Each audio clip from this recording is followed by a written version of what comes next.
Hello guys, നമുക്കിന്ന് പൊട്ടാറ്റോയും ചിക്കനും കൂടിയുള്ള ഒരു കറി ഉണ്ടാക്കിയാലോ.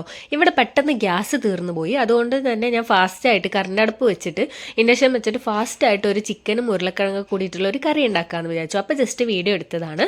അപ്പോൾ നിങ്ങൾക്ക് എല്ലാവർക്കും യൂസ്ഫുൾ ആയിരിക്കും. നമുക്ക് പെട്ടെന്ന് ഉണ്ടാക്കാൻ പറ്റിയിട്ടുള്ള ഒരു കറിയാണ്. ആദ്യം തന്നെ ഒരു ചീനച്ചട്ടി അടുപ്പത്ത് വെച്ചിട്ട് 2 ടേബിൾ സ്പൂൺ വെളിച്ചെണ്ണ ഒഴിക്കുക. ഇവിടെ വിൻ്റർ സീസൺ ആയതുകൊണ്ടാണ് വെളിച്ചെണ്ണ ഇങ്ങനെ കട്ടിക്കിരിക്കുന്നത്. അതൊന്ന് ചൂടായി വന്നതിന് ശേഷം നമുക്ക് കുറച്ച് കടുക് ഇട്ട് കൊടുക്കുക. കടുക് പൊട്ടിത്തെറിച്ച് ചുമരിലൊക്കെ തെറിക്കുന്നതുകൊണ്ട് ഞാൻ ഒരു അടപ്പിട്ട് കവർ ചെയ്തിട്ടുണ്ട്. കടുകൊക്കെ പൊട്ടിയതിന് ശേഷം ഒരു 3 കഷ്ണം കറുവാപ്പട്ട, ഒരു 3 ഗ്രാമ്പു, അതുപോലെ തന്നെ ഒരു ബേ ലീഫ് 2ആയി മുറിച്ചിട്ട് കൊടുത്തിട്ടുണ്ട് കേട്ടോ. ബേ ലീഫ് നിങ്ങൾക്ക് ആവശ്യമുണ്ടെങ്കിൽ ഇട്ടാൽ മതി. ഇവിടെ കുറച്ച് അധികം ഇരിക്കുന്നതുകൊണ്ട് തന്നെ ഞാൻ ഇങ്ങനെയുള്ള കറികളൊക്കെ ഉണ്ടാക്കുമ്പോൾ ബേ ലീഫും കൂടി ഇടാറുണ്ട്. അത് കഴിഞ്ഞിട്ട് കുറച്ച് ഫെനൽസ് ഇട്ട്, അതായത് പെരിഞ്ജീരകം, വലിയ ജീരകം എന്നൊക്കെ പറയും, ആ ഒരു സംഭവം ഒരു 1/2 സ്പൂണും കൂടി ഇട്ടിട്ട് നന്നായിട്ട് ഇളക്കി കൊടുക്കുക. അതിനുശേഷം ഒരു സവാള നീളത്തിൽ അരിഞ്ഞത് നമ്മൾ ഇട്ട് കൊടുക്കുന്നുണ്ട്. ഇനി ഒരു സവാളയും കുഞ്ഞുള്ളിയൊക്കെ ആയിട്ട് നമ്മൾ തേങ്ങ അരപ്പിലും കൂടി ഇടുന്നുണ്ട് കേട്ടോ. അപ്പോൾ ഇതിലൊരു ചെറിയൊരു മീഡിയം സൈസ് സവാള നീളത്തിൽ അരിഞ്ഞ് ഇട്ട് കൊടുത്തിട്ട് നന്നായിട്ട് വഴറ്റി കൊടുക്കുക. വഴന്ന് വന്നതിന് ശേഷം നമുക്ക് ഇഞ്ചി വെളുത്തുള്ളി പേസ്റ്റ് ഇട്ട് കൊടുക്കുക കേട്ടോ. ഇഞ്ചി വെളുത്തുള്ളി പേസ്റ്റ് ഇവിടെ അരച്ച് വെച്ചത് കുറച്ചേ ഉണ്ടായിരുന്നുള്ളൂ. അപ്പോൾ ഉള്ളത് ഞാൻ ഇട്ടു. ബാക്കി റെഡിമെയ്ഡ് സാധനം വാങ്ങിച്ചതുണ്ടായിരുന്നു, അതും കൂടി ചേർത്തു. ടോട്ടൽ നമുക്ക് 1 ടീസ്പൂണിൻ്റെ ഉള്ളിലുള്ള സാധനം എന്തെങ്കിലും ആഡ് ചെയ്താൽ മതി. അതിൻ്റെ ഒരു റോസ് സ്മെല്ലും കാര്യങ്ങളൊക്കെ പോകുന്ന സമയത്ത് നമുക്ക് കുറച്ച് കറിവേപ്പില ഇട്ട് കൊടുക്കും. കറിവേപ്പിലിൻ്റെ ഫ്ലേവറൊക്കെ ഒന്ന് ഇറങ്ങി അതുപോലെ അതുമായിട്ട് ബ്ലെൻഡായിട്ട് വരുന്ന സമയത്ത് നമുക്ക് കുറച്ച് ഒരു തക്കാളി ഇട്ട് കൊടുക്കാം. കുഞ്ഞ് പീസല്ല വലിയ പീസല്ല, ഒരു സെമി ആയിട്ട് കട്ട് ചെയ്തിട്ടുള്ള ഒരു തക്കാളി ഇട്ട് കൊടുക്കുക. ഒരു മീഡിയം സൈസ് തക്കാളി ഇട്ടതിന് ശേഷം അത് നന്നായിട്ട് വഴറ്റി കൊടുക്കുക. അത് നന്നായി വഴന്ന് വന്നതിന് ശേഷം തീ കുറച്ച് വെക്കുക. കുറച്ച് വെച്ചതിന് ശേഷം നമുക്ക് പൊടികൾ ഇട്ട് കൊടുക്കുക. ആദ്യം മഞ്ഞൾപ്പൊടി ഒരു 1/2 സ്പൂൺ ഇട്ട് കൊടുത്തിട്ടുണ്ട്. നാട്ടിൽ നിന്ന് ഉണ്ടാക്കിക്കൊണ്ട് വന്ന് തന്നെ പെട്ടെന്ന് കളർ പിടിക്കുക, അതുകൊണ്ട് കുറച്ചേ ഇട്ടിട്ടുള്ളൂ. അതുപോലെ തന്നെ മല്ലിപ്പൊടി ഒരു 3 ടീസ്പൂൺ ഇടുന്നുണ്ട്. അതിന് ശേഷം ഒരു 2 ടീസ്പൂണ് മുളക് പൊടി ഉണ്ട്. മുളക് പൊടി നമ്മളിത് കാശ്മീരി മുളകും അതുപോലെ സാധാ മുളകും കൂടി പൊടിച്ചതാണ്, മിക്സഡ് ആണ്, രണ്ടും കൂടി മിക്സ് ചെയ്ത് പൊടിച്ചതാണ്. അതുകൊണ്ട് തന്നെ 2 സ്പൂൺ ഈ മുളക് പൊടി ഇടുന്നുണ്ട്.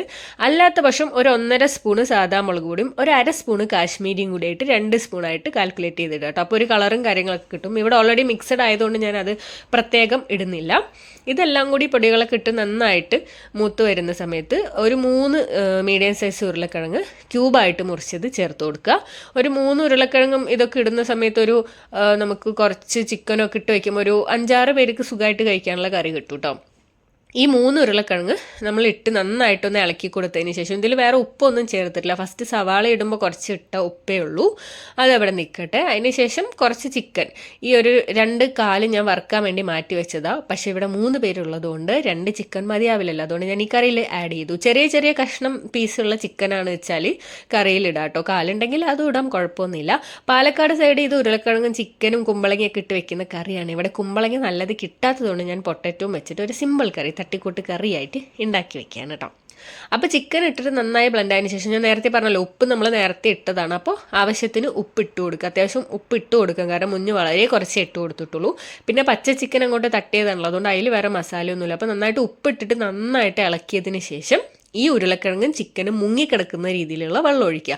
ചിക്കനൊന്നും വെള്ളം ഇറങ്ങും, അപ്പോൾ അതനുസരിച്ച് ഇത് മുങ്ങിക്കിടക്കുന്ന രീതിയിലുള്ള വെള്ളം ഒഴിച്ചു കൊടുത്താൽ മതി. പിന്നെ നമ്മൾ തേങ്ങ അരപ്പും ഒഴിക്കുന്നുണ്ടല്ലോ. അതിനുശേഷം നമുക്ക് ഒരു 1/2 സ്പൂണ് ഗരം മസാലയും 1/2 സ്പൂണ് ചിക്കൻ മസാലയും ഇട്ട് കൊടുക്കുക. ഇതിട്ടിട്ട് നന്നായിട്ടൊന്ന് ഇളക്കി കൊടുത്തതിന് ശേഷം അടച്ചു വയ്ക്കാം. നോർമലി ചിക്കൻ വേവാൻ ഒരു 10-12 മിനിറ്റ് മതി. അപ്പോൾ നമ്മൾ ഇത് രണ്ടും കൂടെ ഇളക്കി ഒന്ന് തിള വരുമ്പോൾ അടച്ചു വയ്ക്കുക. അടച്ചു വെച്ചിട്ട് ഒരു 5 മിനിറ്റ് കഴിയുമ്പോൾ ഒന്ന് തുറന്ന് ഇളക്കി കൊടുക്കുക. അത് കഴിഞ്ഞ് വീണ്ടും ഒരു 7 മിനിറ്റ് കഴിയുമ്പോൾ എടുത്തു കഴിയുമ്പോൾ സംഭവം വെന്തിട്ടുണ്ടാവും കേട്ടോ. ഞാനൊരു ടൈം നോക്കിയിട്ടുണ്ടായിരുന്നു, അതുകൊണ്ടാണ് കറക്റ്റായിട്ട് പറയുന്നത്. പിന്നെ നമ്മുടെ ചിക്കനും ഉരുളക്കിഴങ്ങിനൊക്കെ അപേക്ഷിച്ചിരിക്കും, എന്നാലും ഈ ഒരു ടൈം കറക്റ്റായിരിക്കും. ഒരു 12 മിനിറ്റ് കഴിഞ്ഞപ്പോൾ സംഭവം സെറ്റായിരുന്നു. അത് വേവാൻ വെച്ച ടൈമിൽ നമ്മൾ ഒരു മൂടി തേങ്ങ ചിരവിയതും ഒരു 2-3 ചെറിയ ഉള്ളിയും ഒരു 1/2 കഷ്ണം സവാളയും കൂടി ഇട്ടിട്ട് നന്നായിട്ട് മിക്സിയിൽ അരച്ചെടുക്കുക. കുരുമുളക് ഉണ്ടെങ്കിൽ ഒരു 10 മണി കുരുമുളക് ഇടാം, പക്ഷേ ഇവിടെ ആ കുരുമുളക് ഇല്ലാത്തതുകൊണ്ട് ഞാൻ അരച്ചതിന് ശേഷം കുരുമുളക് പൊടി അതിൽ ചേർത്തിട്ടുണ്ട്. കറിയിൽ ഡയറക്റ്റ് വേണമെങ്കിൽ കുരുമുളക് പൊടി ചേർക്കാം കേട്ടോ. അതിനിടയ്ക്ക് ഞാൻ ചിക്കൻ ഒന്ന് തുറന്ന് നോക്കി ഒന്ന് ഇളക്കി കൊടുത്തിട്ടുണ്ട്. ടോട്ടൽ നമുക്ക് ഒരു 12 മിനിറ്റിൽ നമുക്ക് ഈ ഒരു സംഭവം റെഡിയായി. അതിനുശേഷം ഇതിൻ്റെ അരപ്പ് ഒഴിച്ചു കൊടുക്കാം. നന്നായി തിള വന്നതിന് ശേഷം നമുക്ക് ആ ഒരു അരപ്പ് ഒഴിച്ചു കൊടുക്കുക. അരപ്പ് ഒഴിച്ച് കഴിഞ്ഞിട്ട് പിന്നെ തീ കുറച്ച് വയ്ക്കുക. ചെറിയ ചൂടിൽ നിന്നിട്ട് തിളയ്ക്കട്ടെ. പിന്നെ തേങ്ങ അരച്ചു കൊടുത്തതിന് ശേഷം ജാറ് കഴുകിയ വെള്ളം കേട്ടോ. എപ്പോഴും ഇങ്ങനെ കറിയും ഇതൊക്കെ വെക്കുന്നത് കാണുമ്പോൾ ജാറ് കഴുകിയ വെള്ളം ഒഴിച്ചില്ലെങ്കിൽ എനിക്ക് എന്തോ ഒരു മനസ്സമാധാനക്കേടാണ് വേറെ വീഡിയോസ് കാണുമ്പോൾ. അതുകൊണ്ടാണ് ഞാൻ ജാറും കഴുകിയിട്ട് അതിൻ്റെ വെള്ളവും കൂടി ഒഴിച്ചു കൊടുത്തിട്ടുണ്ട്. നമ്മളൊന്നും വേസ്റ്റ് ചെയ്യരുതല്ലോ. അങ്ങനെ എല്ലാം കൂടി ഇളക്കി കൊടുത്ത് നന്നായിട്ട് മൊത്തത്തിലൊന്ന് വലിഞ്ഞങ്ങ് ഇളക്കുക. ഇളക്കി ഇളക്കി എല്ലാം കൂടി ബ്ലെൻഡായി ആ തേങ്ങാ കളറൊക്കെ മാറി ഒന്ന് മസാല കളറായി ഒന്ന് തിള വരുമ്പോൾ ഉപ്പ് നോക്കുക. ഉപ്പും എന്തെങ്കിലുമൊക്കെ കുറവുണ്ടെങ്കിൽ കുറച്ച് ആഡ് ചെയ്ത് കൊടുക്കുക. ഇനിയിപ്പോൾ ചിക്കൻ മസാലയോ ഗരം മസാല എന്തെങ്കിലുമൊക്കെ കുറവുണ്ടെങ്കിൽ ഈ സമയത്ത് ചെറുതായി ചേർത്ത് കൊടുക്കുക കേട്ടോ. ഒരു ഫ്ലേവറിന് വേണ്ടിയിട്ട് കുറച്ച് നമുക്ക് ചേർത്ത് കൊടുക്കുക. ഞാനിവിടെ നോക്കിയപ്പോൾ ഓൾറെഡി അത്യാവശ്യം എരിവും കാര്യങ്ങളൊക്കെ ഉണ്ട്. ഇനിയും ഇട്ട എരിവൊക്കെ കൂടും.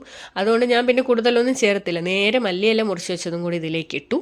അതിട്ടിട്ട് നന്നായിട്ട് വീണ്ടും ഇളക്കി. ചെറിയ തീയിൽ തന്നെയാണ്. അപ്പം നന്നായിട്ട് ചെറിയ ചെറിയ കുമിള വന്ന് തിളച്ച് ആ ഒരു പരുവത്തിലാവും. എന്തായാലും നല്ല കുറുകിയ കറി തന്നെ കിട്ടിയിട്ടുണ്ട്. ഇനിയിപ്പോൾ പുട്ടായാലും ദോശയോ ഇഡ്ഡലിയോ ചപ്പാത്തി എന്തിൻ്റെ കൂടെ വേണമെങ്കിലും പോകുന്ന ഒരു സാധനം കേട്ടോ. 1-2 ദിവസം വെച്ച് സുഖമായിട്ട് കഴിക്കാം. പിന്നെ കുറുകിയ കറി ആയതുകൊണ്ട് തന്നെ നാളെ തിളപ്പിക്കുന്ന സമയത്ത് കുറച്ചും കൂടി ചൂടുവെള്ളം ഒഴിച്ച് തിളപ്പിക്കുമ്പോൾ ഈ ഒരു പരുവത്തിൽ തന്നെ കിട്ടും. ടേസ്റ്റ് ഇത്തിരി കൂടാൻ വേണ്ടി ഒരു 1/4 ടീസ്പൂൺ പഞ്ചസാരയും കൂടി ഞാൻ ചേർത്തിട്ടുണ്ട് കേട്ടോ. പഞ്ചസാരൻ്റെ ഇതൊന്നും വരില്ല, എന്നാലും ഒരു ടേസ്റ്റ് ഒന്ന് ബാലൻസ് ചെയ്യാൻ വേണ്ടിയിട്ടുണ്ട്. അപ്പോൾ നമുക്ക് ഇതാ കുറുകിയ ചിക്കൻ പൊട്ടറ്റോ കറി ഉണ്ടാക്കിയിട്ടുണ്ട്. അത് നല്ല കുറുകിയ കണ്ടോ ഈ ഒരു പരുവത്തിലായിരിക്കുന്നത്. ഇത് പൊറോട്ടൻ്റെ കൂടെയൊക്കെ കഴിച്ചാൽ വേറെ ലെവൽ സാധനമായിരിക്കും. ചപ്പാത്തി പൂരി ഏതിൻ്റെ കൂടെ വേണമെങ്കിലും 1-2 ദിവസം സുഖമായിട്ട് കഴിക്കാം കേട്ടോ. അപ്പോൾ കണ്ടില്ലേ കാല് ഉഷാറായി വന്നിട്ടുണ്ട്. അപ്പോൾ ഈ ഒരു സാധനം ഉണ്ടാക്കി നോക്കാത്തവർ തീർച്ചയായിട്ടും ഉണ്ടാക്കി നോക്കുക. പാലക്കാട് സൈഡുള്ളവർക്കൊക്കെ തീർച്ചയായിട്ടും ഇതറിയാം, ഒരു ഫേമസ് കറിയാണ്. അല്ലാത്ത ജില്ലക്കാരും അറിയുന്നുണ്ടാവും. എങ്കിലും ഈ ഒരു റെസിപ്പി തീർച്ചയായിട്ടും ട്രൈ ചെയ്ത് നോക്കുക. എൻ്റെ വീഡിയോ ഇഷ്ടപ്പെടുകയാണെങ്കിൽ നിങ്ങൾ സബ്സ്ക്രൈബ് ചെയ്യുക, സപ്പോർട്ട് ചെയ്യുക, ലൈക്ക് ചെയ്യുക, ഷെയർ ചെയ്യുക. അപ്പം അത്രയേ ഉള്ളൂ. അപ്പം നിങ്ങളെല്ലാവരും ഉണ്ടാക്കി നോക്കുക കേട്ടോ. ചോറിൻ്റെ കൂടെയൊക്കെ കഴിച്ചിട്ട് എങ്ങനെ ഉണ്ടെന്നുള്ളത് തീർച്ചയായിട്ടും കമൻറ്റ് ചെയ്യുക. Thank you so much. അടുത്ത വീഡിയോയിൽ കാണാം.